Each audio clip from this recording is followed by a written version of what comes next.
কি হয়েছিল আসলে হরিপুর বালিপাড়া আমরা একজন এই মুহূর্তে দেখতে পাচ্ছি মৃত্যুর সাথে পাঞ্জা লড়ছেন। আসলে কি হয়েছে, আপনারা এই অবস্থা কেন হসপিটাল আসছেন, কজনকে নিয়ে আসছেন? এই আমার ভাই আর সাথে আমিও রোগী। আমার ভাই একটা জায়গা জমি নিয়ে একটা বিবাদ বাজারে স্ট্যান্ডে, এই জায়গাগুলো আমার ভাই 99 বছর লিস্ট সরকার থেকে আমার চাচার নামে উনার নামে এই লিস্টটা আসার পরে তারা ওইটা দেখছে, ওইটা দেখিয়া তারা কয় ওই জায়গাটা তারার কইয়াও আমার ভাই লেগে বাজার থেকে খাতে নিয়ে আসে দাদু সুলফি লইয়া আইয়া ঘরের ভিতরে ঢুকছে। আমার ভাই ঢুকার পরে তারা খুব আক্রমণ করছে। ওই সময় আমি ঘুমেছিলাম, ঘুম থেকে বারোইছি, বারোনির বাদেও আমার লেগে পালাইছে তুম পালাই। সামনে যে উনি আমার চাচাতো ভাই। নাম কি? মঞ্জু। মানে ওনার উপরে কি হয়েছে? ওনার উপরে খুব বেশি অত্যাচার হয়েছে, মানে সেদি হয়েছে, 4টা সেদ দিছে তারা। ওই দেখেন মাথার উপরে 4টা আঘাত আছে, পিঠির মাঝে 2টা খুব আছে। হরিপুর বালিপাড়া আনোয়ার লিডার,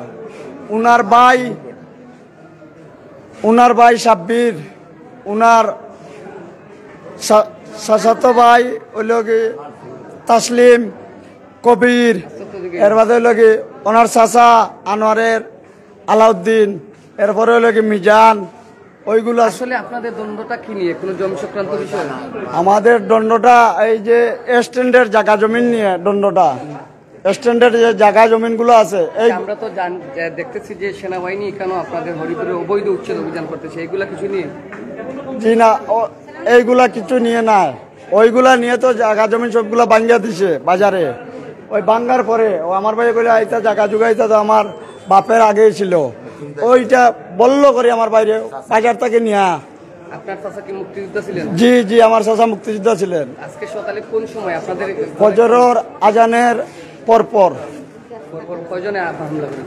প্রায় 15-20 জন এই যে মুক্তিযোদ্ধার সুন্নত আছে। আপনি যদি একটু কইতে আসেন নিয়ে আইছেন, আপনি কি মেহমান? জি, আমি তার বই। জি, আমি সারিঘাট থেকে এসেছি। আমার সকালে ফোন দিছেন যে বাইরে সেদাসেদি করে ফালিয়ে থইছেন। আমি দেখছি। জি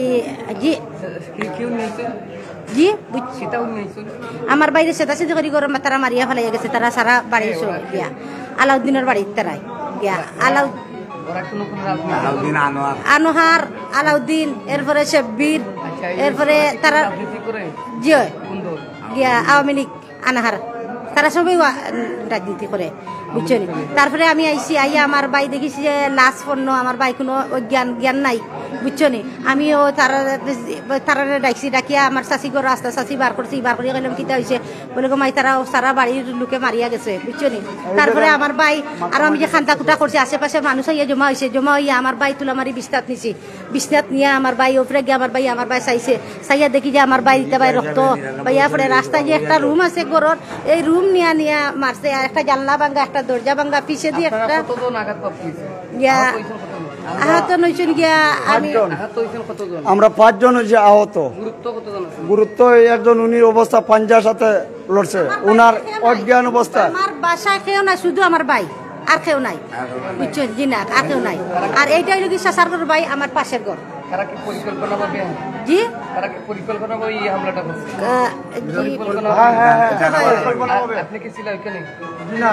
আমার বাইরে ফোন দিয়া নাইছে।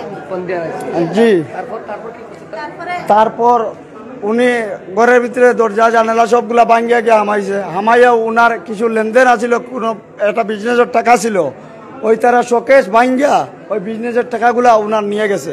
উনার আর একটা চেক আছিল, হ্যাঁ ভাঙচুর করছে। আমাদের বাড়িঘর ভাঙচুর করছে, আপনারা গেলে দেখতে পারবেন, দরজা জানালা সবগুলা ওইগুলা তারা ভাঙ্গিয়া ফেলাইছে। হ্যাঁ, আরো আওয়ামী লীগ। মানে তারা কি উনি কি কথা কইতে পারেন না? উনি কোনো কথা বলতে পারেন না, ওনার জ্ঞান নাই। এখন কি আপনারা চিকিৎসা নিতে এসেছেন? জি, আমরা চিকিৎসা নিতে যাচ্ছি। ওরা আমাদের বাড়িতে, ওরা তো আসছে না, ওরা দুর্বল হয়ে পড়ে আছে। ফার্স্টবার আইসে আমরা ঘর দুয়ার ভাঙছে, জানালা দরজা জানালা ভাঙছে, গাঁর মানুষ ওরা লোকে পারে না, মানে ওনার বহুত বড় হুমকি দেয়। ওনার মানে জিও বেশি, আওয়ামী লীগ ক্ষমতা ছিল গভর্নমেন্টে, মানে চুরা জ্বালানি কারবার করতো, ওনার পাওয়ার বেশি, মানে জ্ঞান বেশি। ওনার কথায় পুলিশ পুরা বসে উঠে সব কিছু করে, উনি যেটাই বলে সেটাই করে। আমরা তো গরিব মানুষ, নিরীহ মানুষ, আমরা বাড়ির উঠানে দিয়ে রাস্তা নিছে, আর যাওয়ার সময় আমরা লাগি সেপ পালাইয়া যায়, কয় বাড়ির থাকি পিঠা তোমার বাড়ি থাকি তুলিয়া দিমু, মাদার সুদের বাচ্চারা এই বাড়িতে থাকো কেন, এইরকম কথা কাজ ডেইলি বলে যায়, বুঝছেন। আমরা কিন্তু ধৈর্য ধরতে ধরতে আমরা কোনো জায়গায় কি কোনো প্রশাসন জানাইছেন, ট্রিপল লাইনে কল দিয়েছেন বা কোনো আজকে ত্রিপল লাইনে আজকে ফোন দিছিলাম, ফোনটা ব্যস্ত দেখাইছে। সেনাবাহিনীর কাছে গেছিলাম, সেনাবাহিনী একটা উনার ছবি তুলে রাখছে। আর সেনাবাহিনী আমরা কইছে তোমার মেডিকেল লইয়া যাও, ও আমরা মেডিকেল লইয়া আইছি।